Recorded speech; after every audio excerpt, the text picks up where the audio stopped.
जय श्री कृष्णा। स्वागत है आपका। आज के वीडियो में आप सुनेंगे वैशाख अमावस्या की कहानी। हिंदू कैलेंडर के अनुसार वैशाख के महीने की शुरुआत 24 अप्रैल से हो चुकी है। हिंदू धर्म में वैशाख के महीने को बाकी सब महीनों में श्रेष्ठ माना जाता है। इसी कारण वैशाख माह में पड़ने वाली अमावस्या को भी महत्वपूर्ण माना गया। इसे वैशाख अमावस्या के नाम से जाना जाता है। वैशाख महीने के कृष्ण पक्ष की अमावस्या तिथि को वैशाख अमावस्या का पावन पर्व मनाया जाता है। वैशाख अमावस्या के दिन पवित्र नदियों में स्नान किया जाता है और पितरों की पूजा की जाती है। इस दिन पितरों का आशीर्वाद पाने और उनको शांति प्रदान करने के लिए पितृतर्पण, पिंडदान, हवन और ब्राह्मणों को भोजन कराने की परंपरा है। तो चलिए आप हमारे साथ और वैशाख अमावस्या की पौराणिक कहानी सुनिए। मिथिलापति ने पूछा, ब्राह्मण, इस वैशाख मास में कौन कौन सी तिथियां पुण्यदायिनी हैं? श्रुतदेव जी बोले, सूर्य के मेष राशि पर स्थित होने पर वैशाख मास में 300 तिथियां पुण्यदायिनी मानी जाती है। एकादशी में किया हुआ पुण्य कोटि गुना होता है। इसमें स्नान, दान, तपस्या, होम, देव पूजा, पुण्य कर्म एवं कथा का श्रवण किया जाए तो वह तत्काल मुक्ति देने वाला है। जो रोग आदि से ग्रस्त और दरिद्रता से पीड़ित हो वह मनुष्य इस पूर्णिमय कथा को सुनकर कृतकृत्य होता है। वैशाख मास मन से सेवन करने योग्य है क्योंकि वह समय उत्तम गुणों से युक्त है। दरिद्र, धनाढ्य, पंगु, अंधा, नपुंसक, विधवा, साधारण स्त्री, पुरुष, बालक, युवा, वृद्ध और रोग से पीड़ित मनुष्य क्यों न हो, वैशाख मास का धर्म सबके लिए अत्यंत सुख साध्य है। परम पूर्णिमा वैशाख मास में जब सूर्य मेष राशि में स्थित हो तब पापनाशिनी अमावस्या कोटि गया के समान फल देने वाली है। राजन, जब पृथ्वी पर राजर्षि सावर्णी का शासन था उस समय 30वें कलयुग के अंत में सभी धर्मों का लोप हो चुका था। उसी समय आनर्त देश में धर्मवर्ण नाम से विख्यात एक ब्राह्मण थे। मुनिवर धर्मवर्ण ने उस कलयुग में ही किसी समय महात्मा मुनियों के सत्र याग में सम्मिलित होने के लिए पुष्कर क्षेत्र की यात्रा की। वहाँ कुछ व्रतधारी महर्षियों ने कलयुग की प्रशंसा करते हुए इस प्रकार कहा था, सतयुग में भगवान विष्णु को संतुष्ट करने वाला जो पुण्य 1 वर्ष में साध्य है वही त्रेता में 1 मास में और द्वापर में 15 दिनों में साध्य होता है। परंतु कलयुग भगवान विष्णु का स्मरण कर लेने से ही उसमें 10 गुना पुण्य होता है। कलयुग में बहुत थोड़ा पुण्य भी कोटि गुना होता है। जो एक बार भी भगवान का नाम लेकर दयादान करता है और दुर्भिक्ष में अन्न देता है वह निश्चय ही ऊर्ध्वलोक में गमन करता है। यह सुनकर देवर्षि नारद हंसते हुए उन्मत्त के सम्मान नृत्य करने लगे। सभासदों ने पूछा, नारद जी ये क्या बात है? तब बुद्धिमान नारद जी ने हंसते हुए उन सबको उत्तर दिया, आप लोगों का कथन सत्य है, इसमें संदेह नहीं कि कलयुग में स्वल्प कर्म से ही महान पुण्य का साधन किया जाता है तथा क्लेशों का नाश करने वाले भगवान केशव स्मरण मात्र से ही प्रसन्न हो जाते हैं। तथापि मैं आप लोगों से यह कहता हूँ कि कलयुग में ये 2 बातें दुर्घट है, शिश्नेन्द्रिय का निग्रह और जिह्वा में वश रखना। ये दोनों कार्य सिद्ध कर लें तो वही नारायण स्वरूप है। अतः कलयुग में आपको यहाँ नहीं ठहरना चाहिए। नारद जी की यह बात सुनकर उत्तम व्रत का पालन करने वाले महर्षि सहसा यज्ञ को समाप्त करके सुखपूर्वक चले गए। धर्मवर्ण ने भी वह बात सुनकर भूलोक को त्याग देने का विचार किया। उन्होंने ब्रह्मचर्य व्रत धारण करके दंड और कमंडल हाथ में लिया और जटा वल्कलधारी होकर वे कलयुग के अनाचारी पुरुषों को देखने के लिए घर छोड़कर चले गए। उनके मन में बड़ा विस्मय हो रहा था। उन्होंने देखा प्राय मनुष्य पापाचार में प्रवृत्त हो बड़े भयंकर एवं दुष्ट हो गए हैं। ब्राह्मण पाखंडी हो चले, शूद्र संन्यास धारण करते हैं, पत्नी अपने पति से द्वेष रखती है और शिष्य गुरु से वैर रखता है, सेवक स्वामी और पुत्र पिता के घात में लगा हुआ है। ब्राह्मण शूद्रवत और गौवें बकरियों के समान हो गई। वेदों में गाथा की प्रधानता रह गई है। शुभ कर्म साधारण लौकिक कृत्यों के समान रह गए हैं। इनके प्रति किसी की महत्व बुद्धि नहीं। भूत, प्रेत, पिशाच आदि की उपासना चल पड़ी है। सब लोग मैथुन में आ सकते हैं और उसके लिए अपने प्राण भी खो बैठते हैं। सब लोग झूठी गवाही देते हैं। मन में सदा छल और कपट भरा रहता है। कलयुग में सदा लोगों के मन में कुछ और वाणी में कुछ और तथा क्रियाओं में कुछ और ही देखा जाता है। सबकी विद्या किसी न किसी स्वार्थ को लेकर ही होती है और केवल राजभवन में ही उसका आदर होता है। संगीत आदि कलात्मक विद्याएं भी राजाओं को प्रिय है। कलयुग में अधम मनुष्य पूजे जाते हैं और श्रेष्ठ पुरुषों की अवहेलना होती है। कलयुग में वेदों के विद्वान ब्राह्मण दरिद्र होते हैं। लोगों में प्राय भगवान की भक्ति नहीं, पुण्य क्षेत्र में पाखंड अधिक बढ़ जाता है।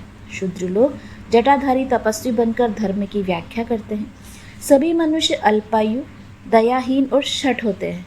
कलयुग में प्राय सभी धर्म के व्याख्याता बन जाते हैं और दूसरों से कुछ लेने में ही उत्सव मनाते हैं।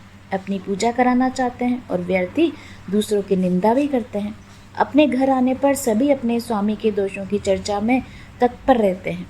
कलयुग में लोग साधुओं को नहीं जानते, पापियों को ही बहुत आदर देते हैं। दुराग्रही लोग इतने दुराग्रही होते हैं कि साधु पुरुषों के एक दोष का भी ढिंढोरा पीटते हैं और पाप आत्माओं के दोष समूहों को भी गुण बतलाते हैं।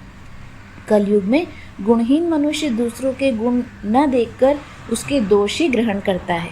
जैसे पानी में रहने वाली जोक के प्राणियों के रक्त पीती है, जल नहीं पीती, उसी प्रकार जोक के धर्म से संयुक्त हो मनुष्य दूसरे का रक्त चूसते हैं। औषधियाँ शक्तिहीन होती है, ऋतुओं में उलटफेर होता है, सब राष्ट्रों में अकाल पड़ता है, कन्या योग्य समय पर संतान उत्पत्ति नहीं करती। लोग नट और नर्तकों की विद्याओं से विशेष प्रेम करते हैं। जो वेद वेदांत की विद्याओं में तत्पर और अधिक गुणवान है, उन्हें अज्ञानी मनुष्य सेवक की दृष्टि से देखते हैं। वे सबके सब भ्रष्ट होते हैं।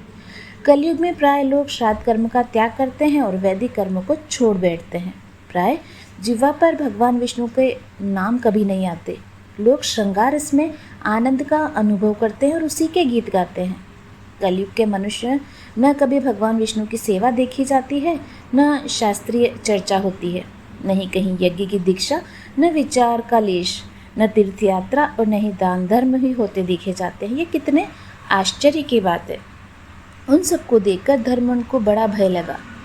पाप से कुल की हानि होती देख अत्यंत आश्चर्यचकित हुए दूसरे द्वीप में चले गए। सब द्वीपों और लोकों में विचरते हुए बुद्धिमान धर्मवान किसी समय कौतूहलवश पितृलोक में गए। वहाँ उन्होंने कर्म से कष्ट पाते पितरों को बड़ी भयंकर दशा में देखा। वे दौड़ते, रोते और गिरते पड़ते थे। उन्होंने अपने पितरों को भी नीच अंधकूप में पड़े हुए देखा और उनको देखकर आश्चर्यचकित हो दयालु धर्मवान ने पूछा, आप लोग कौन हैं और किस दुस्तर कर्म के प्रभाव से इस अंधकूप में पड़े हैं? तब पितरों ने कहा, हम श्रीवत्स गोत्र वाले हैं। पृथ्वी पर हमारी कोई संतान नहीं रह गई। हम श्राद्ध और पिंड से वंचित हैं, इसलिए यहाँ हमें नरक का कष्ट भोगना पड़ता है। संतानहीन दुरात्माओं का अंधकूप में पतन होता है। हमारे वंश में एक ही महायशस्वी पुरुष है जो धर्मवर्ण के नाम से विख्यात है, किंतु वह विरक्त होकर अकेला घूमता फिरता है। उसने गृहस्थ धर्म को स्वीकार नहीं किया। वह एक ही तंतु हमारे कुल में अवशिष्ट है। उसकी भी आयु क्षीण हो जाने पर हम लोग घोर अंधकूप में गिर पड़ेंगे, जहाँ से फिर निकलना कठिन होगा। इसलिए तुम पृथ्वी पर जाकर धर्मवर्ण को समझाओ। हम लोग दया के पात्र हैं। हमारे वचनों से उसको यह बताओ कि हमारी वंश रूपा दुर्वा को काल रूपी चूहा प्रतिदिन खा रहा है। क्रमशः सारे वंश का नाश हो गया, एक तुम ही बचे हो। जब तुम भी मर जाओगे तब संतान परंपरा न होने के कारण तुम्हें भी अंधकूप में गिरना पड़ेगा। इसलिए गृहस्थ धर्म को स्वीकार करके संतान की वृद्धि करो। इससे हमारी और तुम्हारी दोनों की ऊर्ध्वगति होगी। यदि एक भी पुत्र वैशाख, माघ और कार्तिक मास में हमारे उद्देश्य से स्नान, श्राद्ध और दान करेगा तो उससे हम लोगों की ऊर्ध्वगति होगी और नरक से उद्धार हो जाएगा।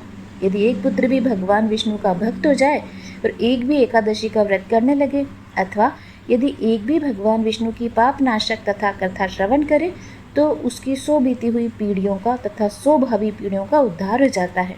ये पीढ़ियाँ पाप से आवृत होने पर नरक का दर्शन नहीं करती। दया और धर्म से रहित उन बहुत से पुत्रों के जन्म से क्या लाभ जो कुल में उत्पन्न होकर सर्वव्यापी भगवान नारायण की पूजा नहीं करते।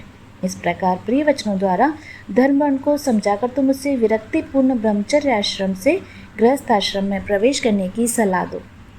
पितरों की यह बात सुनकर धर्मवर्ण अत्यंत विस्मित हुआ और हाथ जोड़कर बोला कि मैं ही धर्मवर्ण नाम से विख्यात आपके वंश का दुराग्रही बालक हूँ। यज्ञ में महात्मा नारद जी का यह वचन सुनकर कि कलयुग में प्राय कोई भी रसनेन्द्रिय और शेषनेन्द्रिय को दृढ़तापूर्वक संयम में नहीं रखता, मैं दुर्जनों की संगति से भयभीत हुआ अब तक दूसरे द्वीपों में घूमता रहा। इस कलयुग के 3 चरण बीत गए और अंतिम चरण भी 3.5 भाग व्यतीत हो चुका। मेरा जन्म व्यर्थ भी था, क्योंकि जिस कुल में मैंने जन्म लिया उसमें माता पिता के ऋणों को भी मैंने नहीं चुकाया। पृथ्वी के भारभूत उस शत्रुतुल्य पुत्र के उत्पन्न होने से क्या लाभ जो पैदा होकर भगवान विष्णु और देवताओं तथा पितरों की पूजा ना करे। मैं आप लोगों का आज्ञा का पालन करूंगा। बताइए पृथ्वी पर किस प्रकार मुझे कलयुग में और संसार में भी बाधा प्राप्त नहीं होगी। धर्मवन की बातें सुनकर पितरों के मन को कुछ आश्वासन मिला। वे बोले, बेटा तुम गृहस्थ आश्रम स्वीकार करके संतानोत्पत्ति द्वारा हमारा उद्धार करो। जो भगवान विष्णु की कथा में अनुरक्त होते हैं, निरंतर श्री हरि का स्मरण करके सदाचार के पालन में तत्पर रहते हैं, उन्हें कलयुग बाधा नहीं पहुंचाता। जिसके घरों में शालिग्राम शिला और महाभारत की पुस्तकें उसे कलयुग बाधा नहीं दे सकता। जो वैशाख मास के धर्मों का पालन करता है, माघ स्नान में तत्पर रहता है और कार्तिक में दीप देता है, उसे कलयुग की बाधा नहीं होती। जो प्रतिदिन महात्मा भगवान विष्णु की पाप नाशक एवं मोक्षदायिनी दिव्य कथा सुनता है, जिसके घर में बलि विश्वदेव होता है, शुभ कारणी तुलसी स्थित होती है, जिसके घर में आंगन में उत्तम गौ रहती है, उसे कलयुग बाधा नहीं देता। इस पापात्मक युग में कोई तुम्हें भय नहीं देगा। शीघ्र पृथ्वी पर जाओ। इस समय वैशाख मास चल रहा है। ये सबका उपकार करने वाला मास है। सूर्य के मेष राशि में स्थित होने पर 300 तिथियां पुण्यदायी मानी गई है। एक एक तिथि में किया हुआ पुण्य कोटि कोटि गुना अधिक होता है। उनमें भी वैशाख की अमावस्या तिथि वह मनुष्यों को मोक्ष देने वाली है, देवताओं और पितरों को बहुत प्रिय है, शीघ्र ही मोक्ष की प्राप्ति कराने वाली है। जो उस दिन पितरों के उद्देश्य से मोक्ष से श्राद्ध करते हैं और जल से भरा हुआ घड़ा एवं पिंड देते हैं, उन्हें अक्षय फल की प्राप्ति होती है। तुम शीघ्र जाओ और अब अमावस्या हो तब कुंभ सहित श्राद्ध एवं पिंडदान करो। सबका उपकार करके उनके लिए गृहस्थ धर्म का आश्रय लो। धर्म अर्थ और काम से संतुष्ट हो। उत्तम संतान पाकर फिर मुनि वृत्ति में रहते हुए सुखपूर्वक द्वीप दीपांतरों में विचरण करो। पितरों के इस प्रकार आदेश देने पर धर्मवान मुनि शीघ्रतापूर्वक भूलोक में गए। वहाँ मेष राशि में स्थित रहते हुए वैशाख मास में प्रातःकाल स्नान करके देवताओं, ऋषियों तथा पितरों का तर्पण किया। फिर कुंभन दान सहित पाप विनाशक श्राद्ध करके उसके द्वारा पितरों की पुनरावृत्ति रहित मुक्ति प्रदान की। तत्पश्चात उन्होंने स्वयं विवाह करके उत्तम संतान को जन्म दिया और लोक में उस पापनाशी अमावस्या को प्रसिद्ध किया। तदंतर वे भक्तिपूर्वक भगवान की आराधना करने के लिए हर्ष के साथ गंधमादन पर्वत पर चले गए। इसलिए वैशाख की अमावस्या तिथि परम पवित्र मानी गई है। उम्मीद है आपको आज की कहानी पसंद आई होगी। अगर पसंद आई और कहानी के आप अंत तक बने रहे तो हृदय से आपका धन्यवाद करती हूँ।